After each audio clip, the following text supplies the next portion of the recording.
शेती ही माझ्यासाठी पॅशन आहे, शेती ही माझ्यासाठी आर्ट आहे आणि शेती ही माझ्यासाठी बिझनेस आहे. भारताच्या इतिहासात पहिल्यांदाच असं झालं असेल की शेती शिकण्यासाठी कुणी तर 1 करोड रुपये टाकलेत आणि ते 1 करोड इंडिव्हिज्युअल लेवलला टाकणं खूप कठीण आहे, कोणी टाकू शकत नाही. पण ते का साध्य झालं तर कम्युनिटीमुळे. क्रॉपमध्ये एक कम्युनिटी बनवली पाहिजे आणि ती कम्युनिटी मजबूत केली पाहिजे. ती कम्युनिटी जर मजबूत केलं तर तीच कम्युनिटी इंडस्ट्री चालवेल. शेतकरी हा सायंटिस्ट आहे, शेतकरी हा इंजिनियर आहे आणि शेतकरी हा पक्का बिझनेसमॅन आहे. एवढा साधा माणूस नाहीये तो.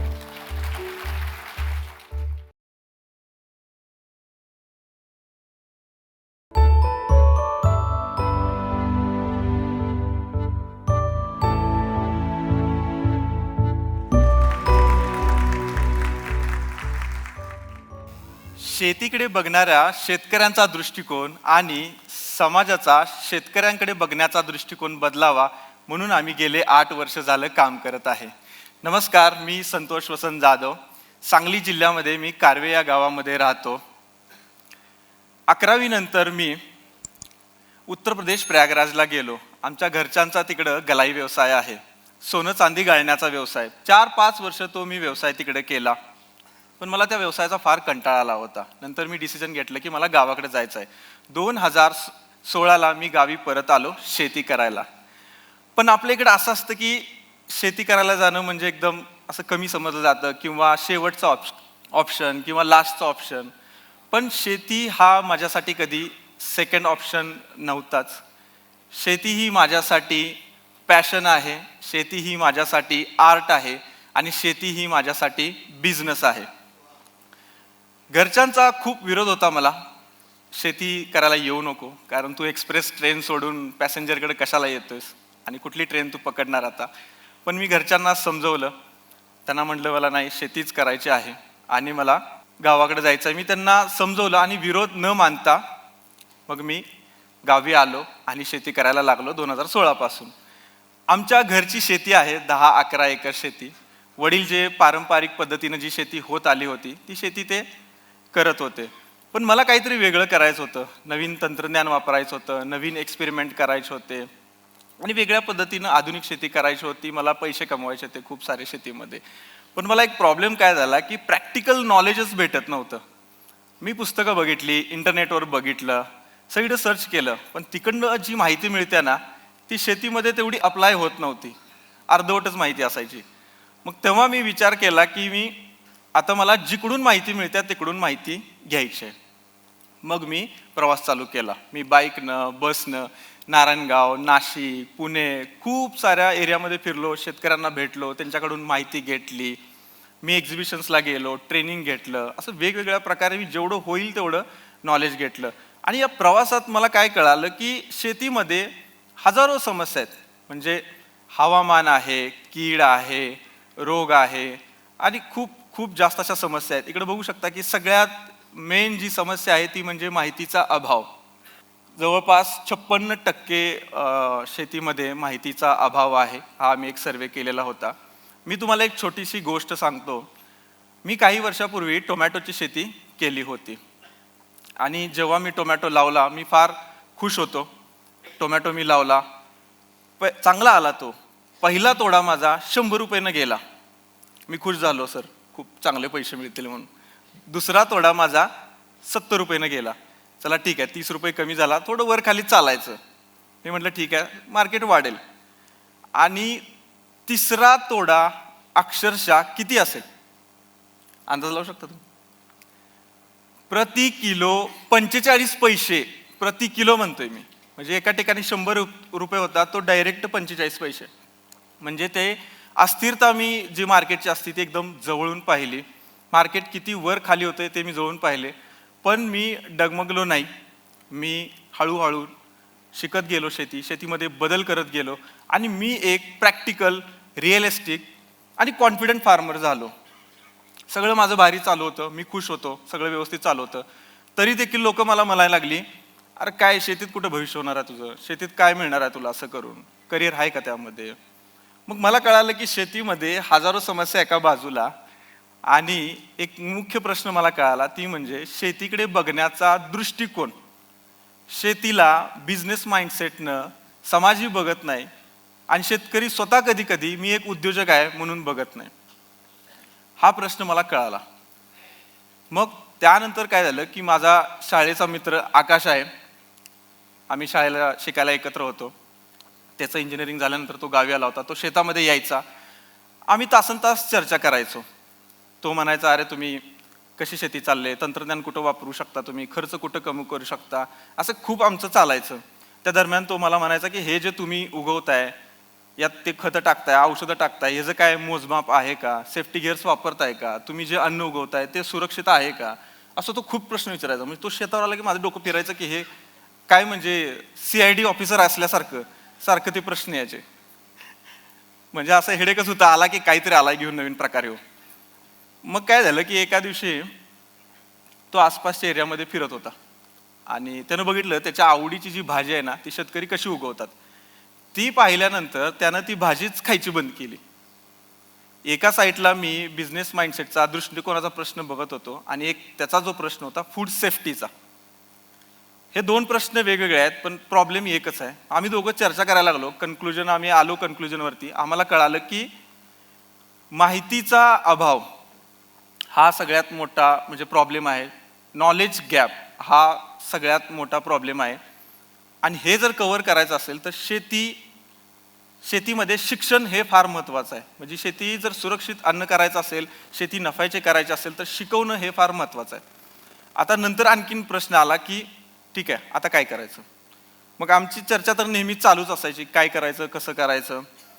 आणि जेव्हा आम्हाला हे गॅप कळाला ना, तेव्हा आमचा प्रश्न चालू झाला की आता काय करायचं. मग तो एकदा माझ्या शेतामध्ये आला होता. शेतामध्ये आल्यानंतर तो मला म्हणला की संतोष, तू जे शेतामध्ये करतोयस ना, जे शिकतोयस ना, त्याचे आपण व्हिडिओ करूया आणि सोशल मीडियावरती टाकूया. मी म्हटलं हे काय आणि नवीन भलतंच घेऊन आलाय.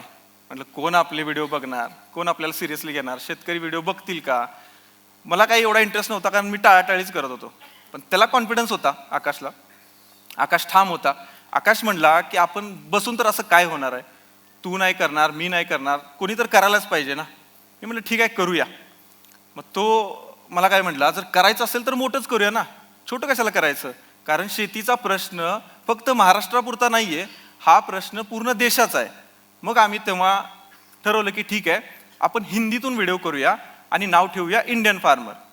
तेव्हा आमचं इंडियन फार्मरचं बीज रुजू झालं आणि खऱ्या अर्थानं 2018 मध्ये पहिल्या पावसात आम्ही पहिला व्हिडिओ केला, तो म्हणजे मल्चिंग पेपरचा. आणि तिथूनच आमची इंडियन फार्मरची आमची जी चळवळ आहे ती सुरू झाली. आता हे मल्चिंग पेपर असतो बघा, याचा पहिला व्हिडिओ आम्ही शूट केला. मल्चिंग पेपरची एक शीट असते, ती जमिनीवरती हातरली जाते आणि यावरती वेगवेगळा भाजीपाला पिकं घेतली जातात. यानं काय होतं की पाण्याची बचत होते, रोग कीड लागत नाही, गवत खालून येत नाही, त्याचा खर्च वाढत नाही, याचे असे फायदे असतात. मी खूप वर्षही वापरत होतो. मी म्हटलं ह्यात काय आता नवीन आहे आणि याचा व्हिडिओ करून काय फरक पडणार आहे. तो नाही म्हटलं व्हिडिओ आपण करूया. मग ठीक आहे, आम्ही शेतामध्ये गेलो. एक छोटासा एरिया होता, तिथं आम्ही थोडासा डेमो एरिया तयार केला.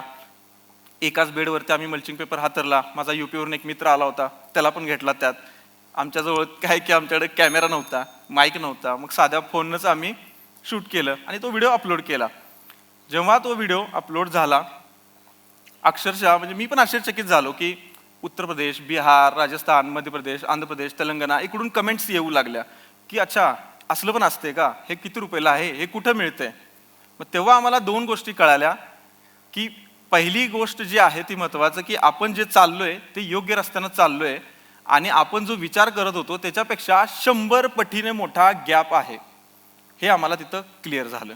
मग आमचं काय, रोज ते चालूच झालं. रोज सकाळी उठायचं, शेती करायचं, दुपारचं शूट करायचं, संध्याकाळी एडिट करायचं, अपलोड करायचं, ही सायकल कंटिन्युअसली मग आमची चालू झाली. आणि हे करत असताना आम्हाला घरातनं पुन्हा विरोध झाला, मला तर स्पेशली. आधी तर तू शेती करत होतास, आता हे व्हिडिओ करून आणि काय होणार आहे यामध्ये. पण आम्ही थांबलो नाही, हे थांबवायचं ना, आम्ही असं ठरवलं होतं, कंटिन्यू केलं. त्या दरम्यान आम्ही पूर्ण अख्खा भारत पालथा घातला. साऊथमध्ये कॉफी असेल, हिमाचलमध्ये सफरचंद असेल, आसामला असेल, महाराष्ट्रामध्ये वेगवेगळ्या राज्यामध्ये पूर्ण भारत फिरलो, गाड्यांनी फिरलो. तिकडं फ्लाईटनं उतरून तिकडं लोकलला गाड्यानं फिरलो.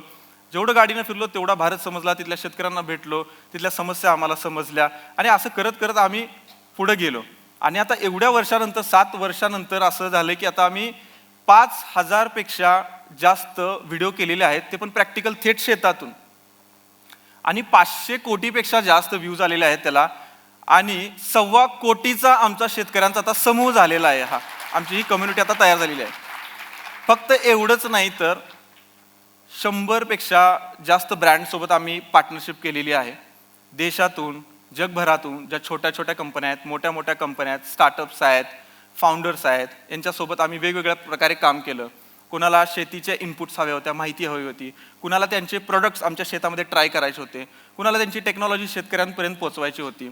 असे जे आहे ते आम्ही वेगवेगळ्या प्रकारे जे आहे ते कंपन्यांसोबत काम केलं. पण यात एक गोष्ट अशी झाली, या ज्या कंपन्या आहेत या छोट्या लेवलला होत्या, त्या फार मोठ्या लेवलला गेल्या. छोटे छोटे जे महाराष्ट्रामध्ये स्टार्टअप होते ते देश पातळीवरती गेले आणि यामधून हजारो कोटींची उलाढाल व्हायला लागली आणि एक फार्मिंगची इकोसिस्टम सेट झाली. आणि सगळ्यात जास्त फायदा जो आहे तो शेतकऱ्यांना झाला इथं, कारण की शेतकऱ्यांना योग्य प्रोडक्ट मिळू लागलं, सोल्युशन्स मिळू लागलं, टेक्नॉलॉजी अवेलेबल होऊ लागली. तर अशा पद्धतीने होऊ लागलं. आणि एक सगळ्यात महत्त्वाचं एक अनसीन इम्पॅक्ट म्हणजे मला तो जाणवला ह्या काही वर्षांमध्ये, शेतकरी स्वतः क्रिएटर्स झाले, ते व्हिडिओ टाकू लागले सोशल मीडियाला. याच्यामुळं काय झालं की ते जे शेती करतात त्यांची जी शेतातली पद्धती आहेत ते त्यांनी सोशल मीडियावरती दाखवली आणि ती दाखवल्यामुळं शेतकऱ्यांना खूप फास्टमध्ये फायदा होऊ लागला त्याचा. आता जर तुम्ही बघितलं तर प्रत्येक तालुक्यात, प्रत्येक जिल्ह्यामध्ये तुम्हाला क्रिएटर्स बघायला मिळतील जे शेतीमधले आहेत, शेती पण करतात आणि व्हिडिओज पण बनवतात. हे फिरत असताना 10 वर्षामध्ये, 8 वर्षामध्ये मी खूप शेतकऱ्यांना भेटलो. एक छोटीशी गोष्ट सांगतो मी. हॅपी सिंग आहेत बिहारचे, त्यांचं मूळ गाव छपरा, नवादा या गावामध्ये राहतात आणि त्यांनी CA कंप्लीट केलं होतं. ते दिल्लीला जॉब करत होते. त्यांना शेती करायची होती आणि त्यांचा विचार चालू होता आता शेती कशी सुरू करायची. तर त्यांनी इंडियन फार्मर्सवरती व्हिडिओ बघत होते. इंडियन फार्मरवरती त्यांना टोमॅटोचा खूप इंटरेस्ट आला, टोमॅटोची शेती करायची आहे. मग ते CAचं काम तुम्हाला माहिती आहे, सगळं लिखापडी शीटवर असतं प्रॉपर. मग त्यांनी पण तसंच कागद घेतला, कागदावर सगळं लिहून काढलं, टोमॅटोची शेती कशा पद्धतीने आहे, काय आहे, कसं आहे. वर्षभर त्यांनी रिसर्च केला. रिसर्च केल्यानंतर हॅपी सिंग गावी आले. गावात आल्यानंतर त्यांनी विचारलं आपल्याकडे टोमॅटो वगैरे होतं का. मग तिथल्या गावातली लोक काय म्हणली, यार कशाला ह्याच्या नादाला लागलायस, जॉब आहे, जा जॉब कर, जा शेतीत, कुठे तुला एवढा पैसा मिळायचा आहे, असं त्याला नाव ठेवायला लागली माणसं. मग हॅपी सिंग काय म्हणले की, हॅपी सिंग खूप पॅशनेट माणूस, म्हणजे ते थांबलं नाही. त्यांनी शोधायला चालू केलं की टोमॅटोच्या शेतीसाठी बिहारमध्ये सामान कुठं कुठं काय काय मिळते. त्यांना कळालं की बिहारमध्ये सोर्सेसच अवेलेबल नाही, ड्रीप लागतं, मल्चिंग लागतं शेती करण्यासाठी, अशा खूप गोष्टी लागतात. मग त्यांनी काय केलं की बिहारमधून ते महाराष्ट्रात आले आणि महाराष्ट्रातून ड्रीप, मल्चिंग, खतं, औषधं सगळं घेऊन गेले. ते बिहारला ते तिकडे घेऊन गेले आणि त्यांना एक कॉन्फिडन्स असा होता की मार्केट त्यांना माहित होतं की तिथं टोमॅटो जास्त उगवलं जात नाही आणि बाहेरून टोमॅटो जास्त येते, म्हणून त्यांनी करताना 2 एकरवरती लावलं. आणि 2 एकरवरती लावल्यानंतर पहिलीच क्रॉप त्यांची खूप छान आली आणि 15 ते 20 लाखाचा त्यांना इन्कम झाला तिथं एका पिकामध्ये. आणि सगळ्यात महत्त्वाचं, त्या गावामधली लोक आश्चर्यचकित झाली. ते हॅपी सिंगकडे आले आणि तेही लावायला लागले. म्हणजे एक हॅपी सिंग तयार झाल्यामुळं पूर्ण गाव बदलू शकतं. असे जर हजारो हॅपी सिंग झाले तर पूर्ण देश बदलू शकतो. आणि मित्रांनो, मला एक सांगायचं आहे की शेती एवढी सोपी नाही. हजारो समस्या यामध्ये आहेत, की खूप समस्या आहेत. असं नाही की बी पेरलं आणि उगवलं एवढं सोपं नाही. सगळ्या गोष्टी जुळून यावं लागतात. त्या जुळल्या तर प्रॉपर शेती होते आणि चांगलं त्यामध्ये काम करावं लागतात. माती समजून घ्यावी लागते, पिकाची बायोलॉजी असते, केमिस्ट्री असते, अशा खूप साऱ्या गोष्टी असतात, वेगवेगळ्या गोष्टी असतात आणि समजलं तर चांगली शेती होऊ शकते. म्हणून मी म्हणतो, शेतकरी हा सायंटिस्ट आहे, शेतकरी हा इंजिनियर आहे आणि शेतकरी हा पक्का बिझनेसमॅन आहे. एवढा साधा माणूस नाहीये तो. आता मी तुम्हाला हॅपी सिंगची गोष्ट सांगितली की हॅपी सिंगनं जे आहे ते कशा पद्धतीनं केलं. पण एक कम्युनिटी लेवलची मी तुम्हाला गोष्ट सांगतो. नाशिकची एक कम्युनिटी आहे, द्राक्षामध्ये काम करते. त्यांनी काही वर्षापूर्वी जे आहे ते एक कन्सल्टंट हायर केला होता साऊथ आफ्रिकेवरून. आणि त्या कन्सल्टंटला द्राक्षाची शेती शिकण्यासाठी सर 1 करोड रुपये दिले तब्बल. भारताच्या इतिहासात पहिल्यांदाच असं झालं असेल की शेती शिकण्यासाठी कुणी तर 1 करोड रुपये टाकलेत. आणि ते 1 करोड इंडिव्हिज्युअल लेवलला टाकणं खूप कठीण आहे, कोणी टाकू शकत नाही. पण ते का साध्य झालं तर कम्युनिटीमुळे. आणि त्यांनी चांगली शेती शिकले, जगभरात कसं चाललंय ते त्यांना कळालं. आणि आज नाशिकमध्ये द्राक्ष हे फक्त पीक नाहीये, तर ती एक इंडस्ट्री आहे. आणि मला असं वाटतं की प्रत्येक क्रॉप एक इंडस्ट्री आहे.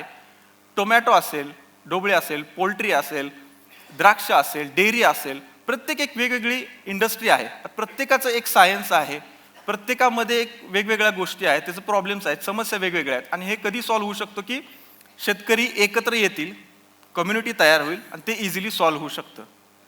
आणि आम्ही जे हे एवढ्या वर्ष झालं काम करत आहे, याचा जो मेन केंद्रबिंदू जो आहे ना, तो आहे residue free farming. Residue free farming म्हणजे काय? रेसिड्यू फ्री फार्मिंग म्हणजे आपण जे आपल्या शेतामध्ये पीक उगवतो त्याच्यासाठी काही औषधं लागतात, काही खतं आपण वापरतो.